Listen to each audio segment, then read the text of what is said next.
Perfume Sucks. Nein, keine Sorge, das ist jetzt nicht meine neue Einstellung zu Parfüm. Wie könnte ich auch? Es ist ja meine große Liebe. Nein, Perfume Sucks ist eine wunderschöne neue Marke, die wir neu im Sortiment haben. Und ich habe 1, 2, 3, 4, 5, 6, 7 Düfte von dieser Marke mit dabei. Und bin mega gespannt. Ich habe keinen von diesen Düften davor gerochen. Das heißt jetzt auch zum allerersten Mal. Ich weiß nur, die Marke legt wahnsinnig viel Wert, transparent auch zu kommunizieren, was in den Düften mit drin ist, was ich grundsätzlich immer sehr begrüße und sehr, sehr gut finde. Und einige der Düfte, gerade aus der Kollektion hier drüben, diese 3 kleinen, die sind so an gesellschaftlichen Themen oder auch gesellschaftlichen Problemen orientieren und sollen das widerspiegeln. Da bin ich mega gespannt. Ich sage euch natürlich auch immer, was sich dahinter versteckt, was damit ausgedrückt werden soll. Ja, und ich würde sagen, wir starten mal mit dem allerersten Duft. Das ist der Black von Perfume Sucks. Black, ja, ich schätze mal, da wird vielleicht irgendwas Rauchiges, Dunkles, Verführerisches vielleicht dahinter stecken, aber mal schauen.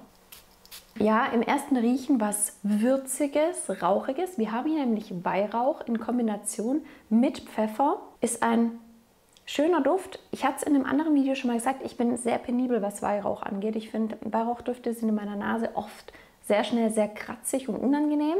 Der Black auf jeden Fall nicht, denn wir haben hier auch Rose mit drin, was ich super schön finde. Wird ein bisschen trockener auf jeden Fall, so ein trockener Pfeffer, aber trotzdem eine süße Rose mit dabei, mit dem Weihrauch gemeinsam. Was dann für mich rauskommt, ist auf jeden Fall eine harzige Note, leicht süß, harzig, udig, also wir haben hier auf jeden Fall auch was Udiges mit drin. Also wie ich es eigentlich erwartet hatte, mit dem Namen Black kommt da wirklich schon ein Duft daher, der auf jeden Fall dunkle Nuancen mit drin hat, der auf jeden Fall auch Power hat, der aber im Kontrast dazu auch schöne, blumige, süße Nuancen hat, ohne dass die zu arg im Vordergrund stehen. Ich finde, dadurch wird der Duft aber auf jeden Fall auch unisex zu tragen. Für alle, die so ein bisschen Zweifel haben, was Oud angeht, man muss Oud hier auf jeden Fall mögen, aber da wird jetzt trotzdem nicht Oud um die Ohren geschlagen. Also das nicht, aber es kommt auf jeden Fall raus. Ist für mich ein Duft mit einem leicht orientalischen Einschlag, wird aber im Verlauf für mich trockener, holziger, gesetzter, ja, cooler Duft, schöner Duft eher für die etwas kälteren Jahreszeiten. Also im Sommer sehe ich den jetzt nicht. Habe ich aber ehrlicherweise auch erwartet, wenn der Duft Black heißt, dass es im Sommer eben ein bisschen schwieriger werden könnte. Von dem her haben sich für mich ehrlicherweise die Erwartungen, die ich an diesen Duft mit diesem Namen hatte, ganz gut erfüllt. Wir kommen von Black zu Blue und wie ihr es euch vielleicht vorstellen könnt, soll dieser Duft eben an ein wunderschönes Meer, an die Meeresbrise, an einen schönen Tag am Meer, gute Laune erinnern. Von dem her so das totale Gegenteil von dem Black, was wir gerade gerochen haben. Aber da kommt es ja auch drauf an. Ich finde es immer schön, wenn ich so unterschiedliche Düfte mit dabei habe und bin gespannt auf den Blue. Könnt ihr mir vorstellen, rein von der Beschreibung, dass es ein richtig guter Alltagsduft sein könnte, aber mal schauen.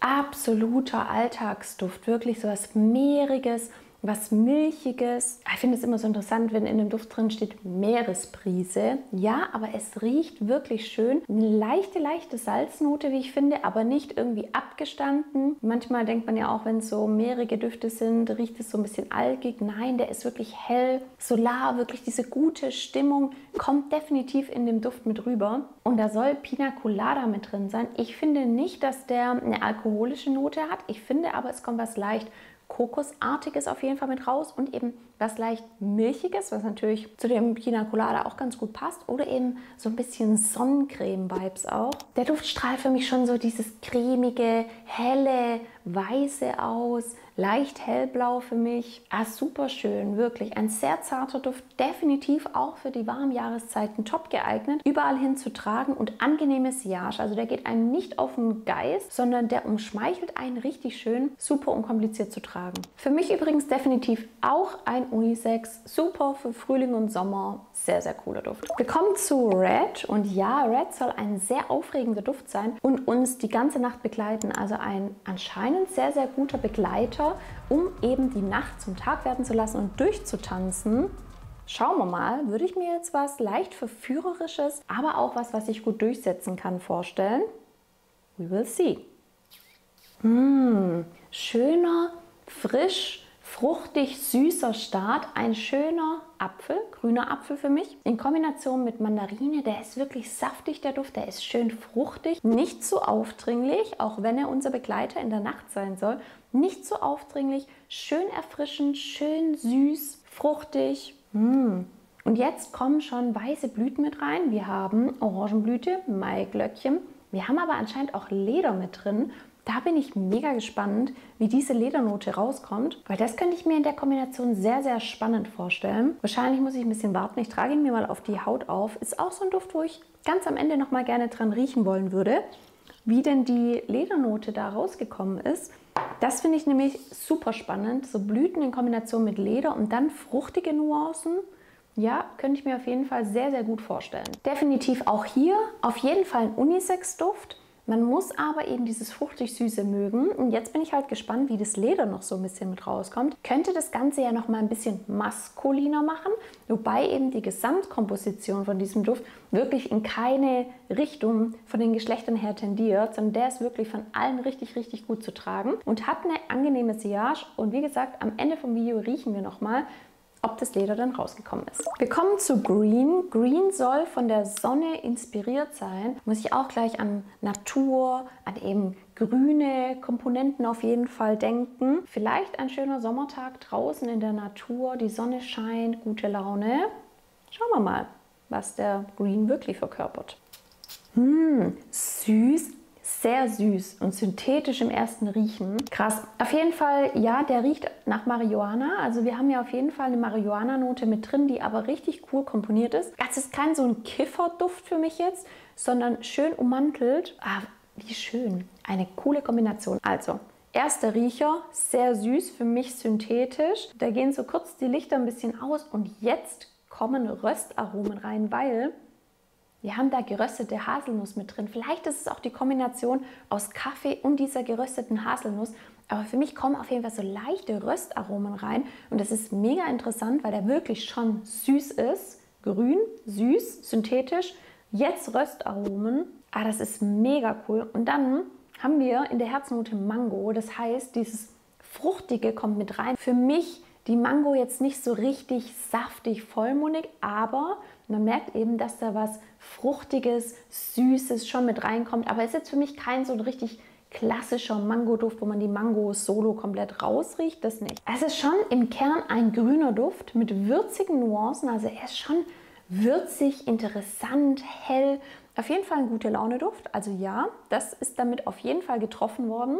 Wir haben nämlich Kardamom, wir haben Weihrauch, wobei ich ehrlicherweise nicht wirklich was präsent Weihrauchiges da rausriechen kann, aber eine leichte Schärfe vom Ingwer kommt definitiv mit rein. Und dann haben wir eben neben dieser fruchtigen Süße auch eine leicht florale Süße auf jeden Fall mit drin. Ist ein vollmundiger Duft, wie ich finde.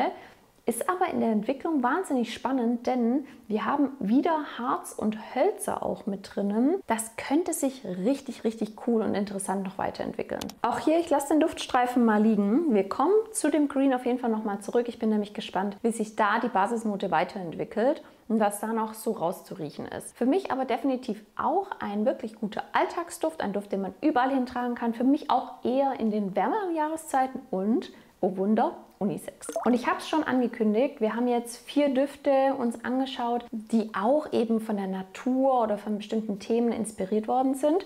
Jetzt kommen wir zu 3 Düften, die eben aus so Alltagssituationen oder auch gesellschaftlichen Themen inspiriert worden sind. Sowas mag ich ja wirklich gerne, wenn Marken sich solche Gedanken machen. Aber bevor wir zu diesen 3 besonderen Düften kommen, wenn du jetzt sagst, hey geil, Perfume Sax, ganz interessante Düfte, dann kannst du natürlich einen von diesen wie immer in 8 ml gewinnen. Dafür einfach den Channel abonnieren, schreib mir in die Kommentare, welche von den Düften du ausprobieren möchtest und warum. Und mit ein bisschen Glück kannst du einen von diesen schon bald zu Hause in 8 ml in den Händen halten. So, genug vom Gewinnspiel. Lasst uns zum nächsten Duft gehen. Das ist der Love. Und Love soll eben von der Kindheit inspiriert sein. Das heißt, mit diesem Duft soll man sich in die Kindheit zurückkatapultieren. Man soll an einen Tag im Kino denken, wo man mit seinen Eltern ist, bedingungslose Liebe bekommt und eben Popcorn isst. Weil ja, ich habe nämlich schon gespickelt, da soll Popcorn und auch Karamell mit drin sein. Ich bin mega gespannt.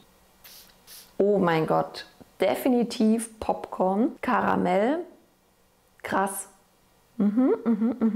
Ja, auf jeden Fall Popcorn-Duft. Nicht zu süß, wie ich finde, sondern eben leicht karamellig. Wir haben hier zusätzlich noch Chulu Balsam mit drin.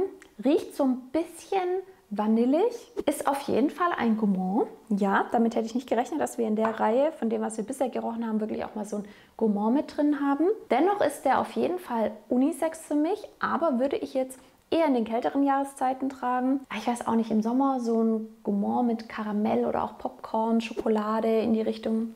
Für mich persönlich ein bisschen schwierig, aber das ist natürlich Geschmackssache. Würde ich eher in den etwas kälteren Jahreszeiten tragen. Ach, schön.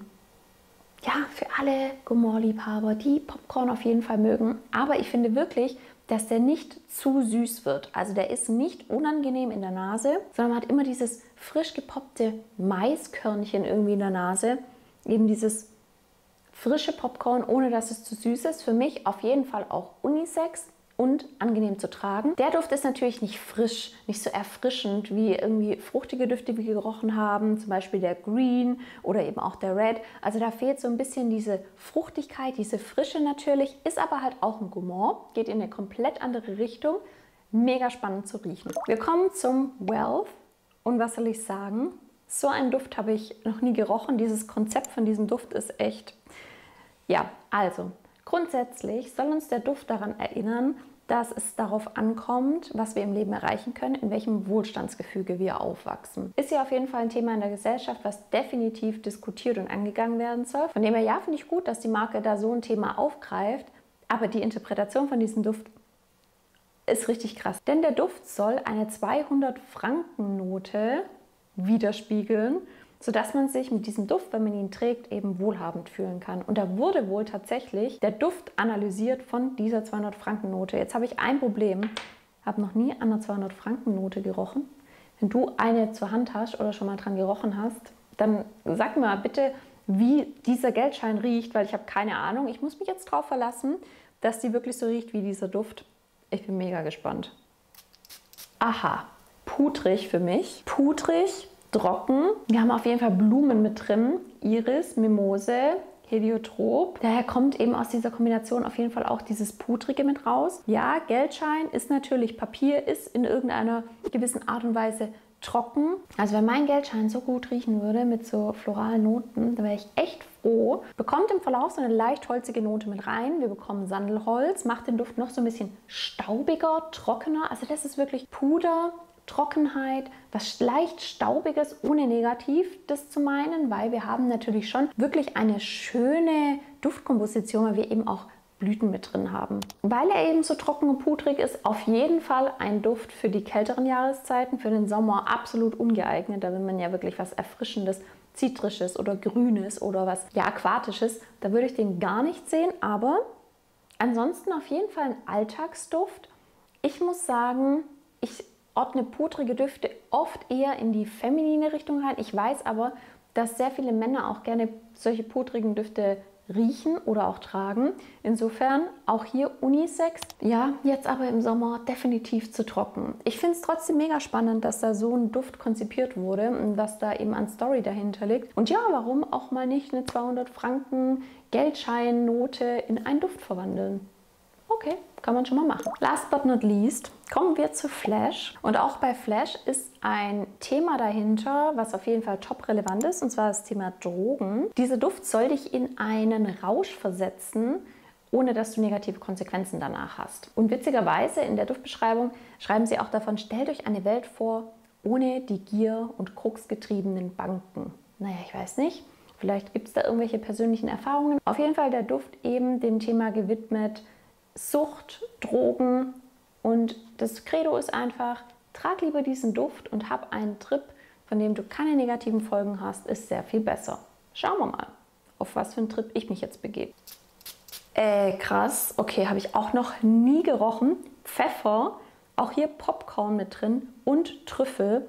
Das ist super unbeschreiblich, das zu beschreiben. Wir haben eben diese Würzigkeit aus dem Pfeffer. Wir haben auch hier ungesüßtes und ungewürztes Popcorn, das heißt so was leicht Pappiges irgendwie, und eben Würzigkeit aus Trüffel. Das ist eine krasse Kombination, habe ich noch nie gerochen, hat aber auf jeden Fall so einen leicht würzig-synthetischen Touch, wie ich finde. Und was dann kommt, ist so eine Säure aus Rhabarber und eine leichte Süße. Das heißt, wir haben was Saures, ganz, ganz leicht Fruchtiges, dann eben eine leichte florale Note Aber im Vordergrund ist für mich dieses Würzige, dieses Pfeffrige, dieses Pappene, ich weiß gar nicht, wie ich das besser beschreiben soll, so ein neutraler Geruch in der Nase, was alles so ein bisschen überlagert. Also ich muss sagen, das ist Nische pur. Also gerade die letzten 3 Düfte, das sind wirklich sehr, sehr, sehr besondere Düfte und jetzt vor allem auch der Flash oder auch der Wealth davor. Das ist schon Nische, das ist wirklich einzigartig. Die muss man riechen, um wirklich nachzuvollziehen, was man da erlebt. Das ist super schwierig zu beschreiben. Da riecht man nicht dran und sagt, ich rieche hier Orangenblüte raus, ganz klar, oder ich rieche hier ganz klar Karamell raus. Nein, da macht es einfach die Mischung der unterschiedlichen Duftnoten, ist super spannend, mal sowas zu erleben und mal an sowas zu riechen. Das sind einfach keine Allerweltsdüfte, das sind Düfte, die man so nie riecht, die wirklich super besonders sind und eben auch für Individualisten da draußen. Das sind so Liebhaberdüfte. Ich würde jetzt nicht sagen, dass die massentauglich sind, aber sie sind besonders, sie sind spannend und sie nehmen einen einfach richtig mit auf eine Reise.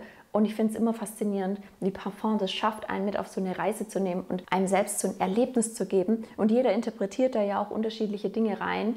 Man hat ja unterschiedliche Erinnerungen an bestimmte Duftnoten. Man erinnert sich an Situationen. Also ich finde es mega spannend, coole Düfte und ich bin euch ja noch 2 schuldig. Ich habe ja gesagt, ich möchte auf jeden Fall bei dem Red mal noch mal riechen, den habe ich ja aufgesprüht, ob da Leder mit rausgekommen ist. Ich bin gespannt. Auf jeden Fall sind die fruchtigen Nuancen mit drin. Ich rieche immer noch Apfel, aber Leder ist jetzt für mich nicht krass im Vordergrund.